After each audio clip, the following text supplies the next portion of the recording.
Dennis Gates with his biggest recruiting win to date, and it doesn't hurt he's from a classic in-state school either.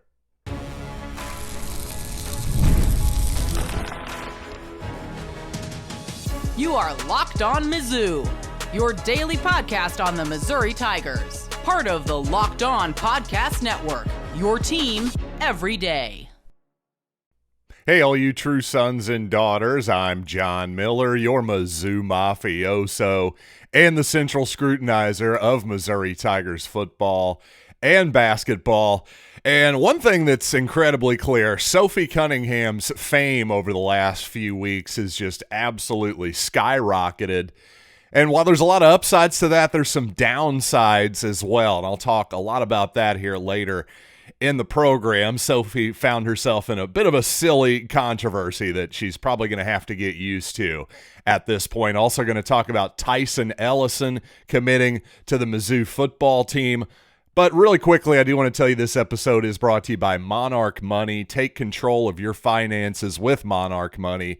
Use code LOCKEDONCollege at monarchmoney.com for 50% off your first year. And of course, you know, if I'm starting off with Mizzou football this time of year, since we are less than or fewer? Help me out here, Mom. You're the grammar expert here, but putting myself on the spot, we are fewer than 58 days away from Mizzou football here to start the season. So, you know, if I'm starting with hoops, it's a big moment. And I think getting Scottie Adkinson from Webster Groves, St. Louis, Missouri, that is a heck of an addition here for Dennis Gates. Not only just is he the 26th ranked player nationally, according to On3, that's impressive enough, but this young man is a very, very impressive player, an advanced player for his young age. He's class of 2027, by the way, meaning he has not even played his junior year of high school basketball yet. So, yes, still a long way to go here before Scottie Adkinson's name is officially put pen to paper here. Let's put it that way. So if you want to pump the brakes, hey, fair enough. I understand the point. I do think, though, that this is a real sign that quite possibly the Tim Fuller addition is already paying off. Not only Scottie Atkinson here, this verbal commitment, Mizzou already swimming in some pretty deep waters here in terms of high school recruiting. It seems like all of the 7 or 8 main options I've seen thrown out there as guys that Mizzou is recruiting are all top 100 guys, many of them top 50 type players like Adkinson, some even pushing top 10, top 15, all of that kind of stuff. So the fact that they being the Missouri Tiger basketball team, of course, already have a verbal commitment, I think is a great sign for this class to have this type of really a gym type of player early in the process. I think that's a great thing for Dennis Gates and Missouri, and just shows that, well, the Tigers are really, really shooting for the moon once again in recruiting. I think last year's class, the 5-man class, a really talented class in its own right, I think that I just don't think you're going to see that size of class again, literally 5 or more players from high school. But it's not, again, Dennis Gates clearly not going the full Rick Pitino here. He still believes in high school recruiting. It's not going to be just all transfer portal, and I think that probably is the smart way to go. For the most part, I think Missouri, if they're going to get their highest level of talent and players, I think for the most part, it's still going to come through high school. I think your Mark Mitchell type of players going to be few and far between. I think the Cooper Flagg situation, where basically he and Mark Mitchell played more or less the same position, I think that offered a unique opportunity for Missouri. But a little bit more on Scottie Adkinson, just a fun guy to watch, a left-hander, very skilled, can finish with either hand and dribble with either hand. I think that's often one reason why I think people say, oh, these left-handers, they're so fun to watch. They're pretty, they're skilled, whatever it is. I think there's a natural thing where left-handed dominant players tend to be pretty good with their offhand, better than right-handed players tend to be, especially at younger ages. I think that's just natural. You're put into positions where you're forced to use your non-dominant hand more as a left-hander. But again, the thing with Adkinson is, even though he's a top 30 type of national recruit, he's 6'2", he's definitely more of a true point guard. His athleticism, just in terms of his explosive athleticism, his leaping ability really is what I'm getting to. It's not going to blow you off the page. He's not going to be posterizing people with dunks or anything like that. So I guess the one question I would have with Adkinson is his array of ways he can finish around the basket. Is that going to be good enough in the SEC? I tend to think that it will be, but I do think it's a fair question to ask of a guy who, again, who just finished up, I should say, his sophomore year of high school at Webster Groves. So, also, though, again, for a guy that young, he's already 6'2". That's a pretty good size for a point guard. It's possible he could grow even more. If he grows another inch or 2 or 3, something like that, well, then suddenly Adkinson's profile actually grows a little bit more, and you've got a guy who could potentially be ranked even higher than that. So a kid who was recruited by the hated Fighting Illini, by Louisville, by Iowa. This is just a fantastic way for Dennis Gates to start off his high school recruiting class here, assuming he signs. That's a fair thing to say, without a doubt. Adkinson's, an in-state kid who seems pretty solid at this point, I would say. He's, again, a high-profile guy. It's not as though he had to settle for Missouri. He could have gone a whole bunch of different places, and the fact that he decided to stick with Missouri this early in the process, well, if you give me even odds, I'm putting a lot of money on him being a Tiger in the future. So this is a great day for Missouri, great day for Dennis Gates. I'm really excited to see Scottie Adkinson, here in a couple years. Maybe he can be Anthony Robinson's replacement after his senior year, assuming he sticks around that long. So once again, just a lot of really advanced skills I thought were on display. I watched Scottie Adkinson's highlights mostly from the EYBL, which is an event, a tournament, whatever you want to call it, where, the skill level is really, really high. He's playing against much more of guys who are at his skill level, which you're not necessarily always going to see in St. Louis high school basketball. Some opponents you will, and sometimes you won't. But in the EYBL, you're going up against guys who, a lot of guys you're going to be playing against in college basketball in the future. That's for sure. And what I really think, one thing I noticed with Scottie Adkinson and just Dennis Gates in general, you notice one of the first guys, the new players Dennis Gates added to his program was Nick Honor. And I just think that in general, Dennis Gates very much values what I'll just say are traditional point guards, real point guards, the pass first, set you up type of point guards. Whereas certainly on the outside, I think Dennis Gates values length and athleticism at every single position, but I think maybe the one spot where he's willing to give that up a little bit is that point guard position. But I do think Adkinson, again, at 6'2", is not exactly a shrimp anyway, but I think it's possible he could grow another inch or two, and if he gets into that 6'4" Tony Perkins type of range, well, now you've really, really got something, because with that skill set, like you said, I mean, he's a high-level recruit. If he happens to grow just a little bit more, that shot comes along even more, he adds even more skills to his set, it's gonna be a fun time watching Scottie Adkinson, assuming he does make it to Columbia, which, again, I think is a pretty safe assumption at this point. And you know what?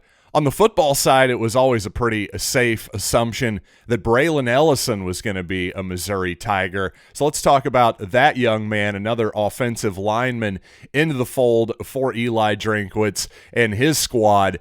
First, I want to remind you that, yes, money is important. That is my hot take of the day. But you ever wish managing your money felt easier? Well, with Monarch Money, it absolutely can. Whether you're growing your savings or planning for a big purchase, Monarch puts you in the driver's seat. And it's more than just a budgeting app. It's a complete financial command center, keeping track of all your accounts, all your investments, all your spending in one place.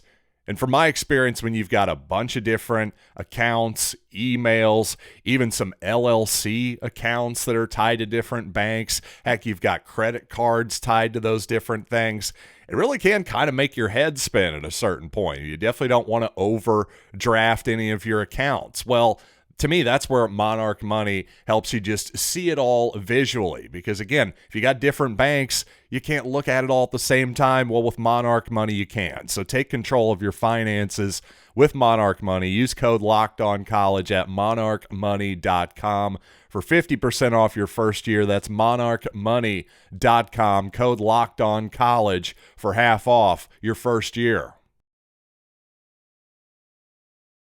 You know, it's funny. I think a lot of NBA fans perceive Stephen Curry to be this tiny little guy. But of course, in reality, that's compared to the giants of the people he's playing against, because Stephen Curry is 6'3", 6'4", something like that. Yes, that's well above average in terms of just people walking around the streets. Well, similarly, I'd say the same thing about Braylon Ellison. Of course, Atia Ellison's son, former Missouri defensive lineman, played some ball in the NFL as well, did Atia Ellison. By the way, his son Tyson was on the Missouri roster the last few seasons as a walk-on linebacker as well. But as for Braylon Ellison from Boonville, the former Pirate, 6'4", 285 pounds, I guess current Pirate as well, I should say.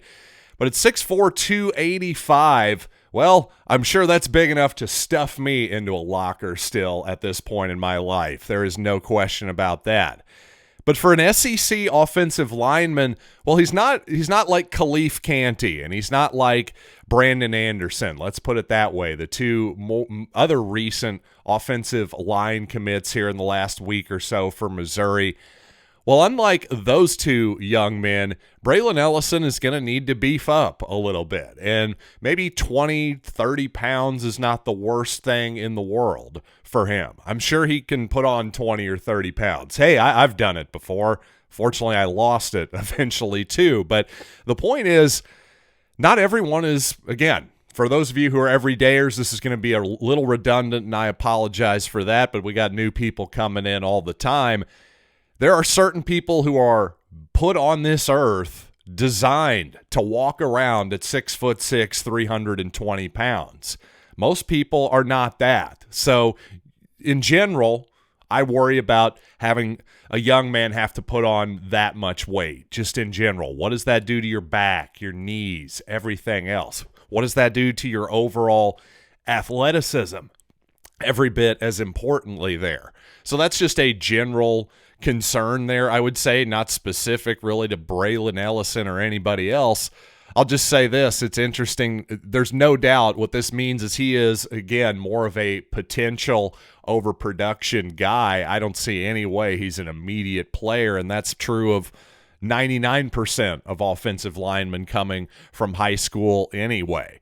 By the way, the other, again, because he's not that giant size that Anderson and Canty are, doesn't have the same type of offer list that those young men did either, but still some significant offers, probably the biggest ones from, well, the two packs, Oregon State and Washington State, but certainly Missouri, by far his best offer, by far the biggest program, especially with those two-pack teams no longer being in a major college football program. Pretty easy decision for Braylon Ellison to make, I'm sure. Hopefully he ends up being, well, as good as his dad, that's for sure. That would be a heck of a coup recruiting-wise for Missouri, without a doubt. And since we're on the topic of Mizzou football, well, another good question from Just a Fan of Sports on YouTube and on social media.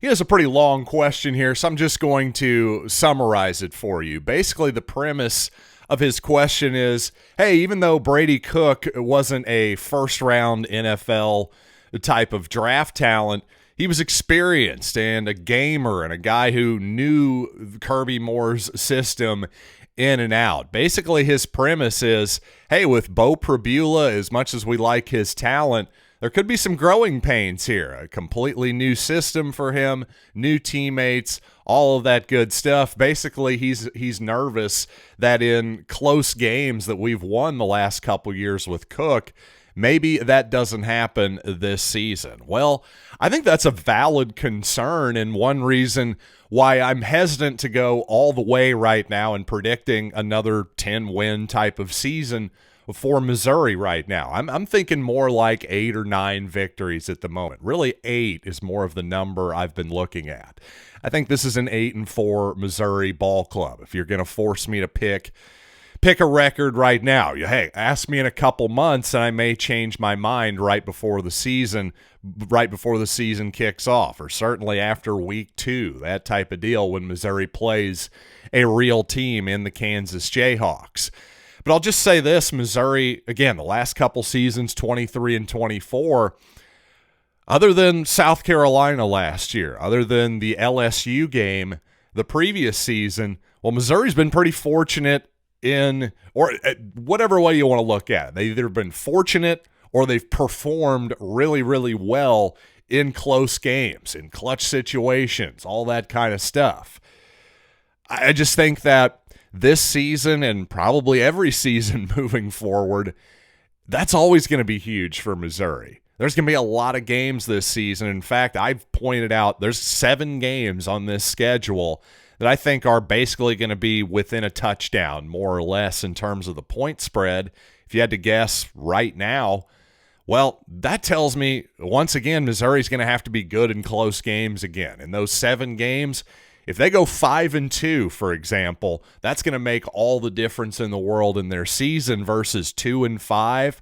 I mean, a lot of that is, some of that's luck of the draw, bounce of the ball, all that kind of good stuff. But there's no doubt that having a veteran-laden team, a veteran quarterback, an experienced team that's comfortable with each other, yeah, there's no doubt that those types of teams tend to perform better in close games, in clutch situations. So regardless of all these different factors, hold on to your butts. Once again, I think not only is this going to be an exciting Missouri season, I think in general this is going to be one of the wildest SEC seasons we've seen in a long, long time.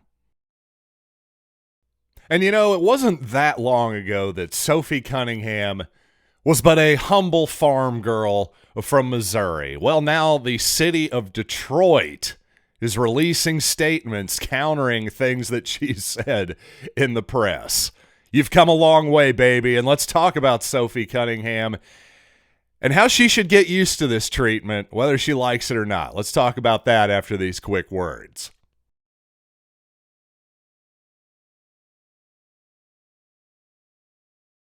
So before I get into my comments, let's give the full context here, at least as full as I have here.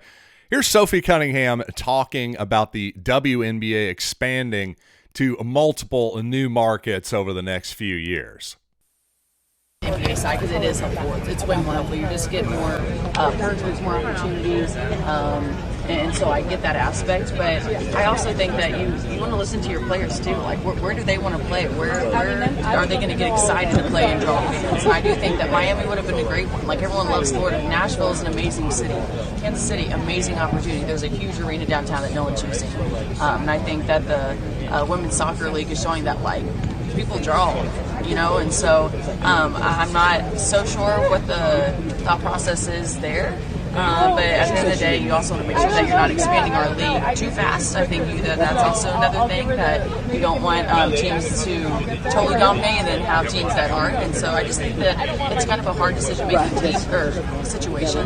But man, I don't know how excited people are to be going to Detroit or Cincinnati. So, of course, Yahoo Sports, which was among the outlets that really did Sophie Cunningham very dirty, that whole Phoenix Suns executive, that whole kerfuffle, the lawsuit that's ongoing with the Phoenix Suns. Well, some complete hearsay was plucked out of that lawsuit and just pasted onto the front page by Yahoo Sports. So what does Yahoo Sports do once again?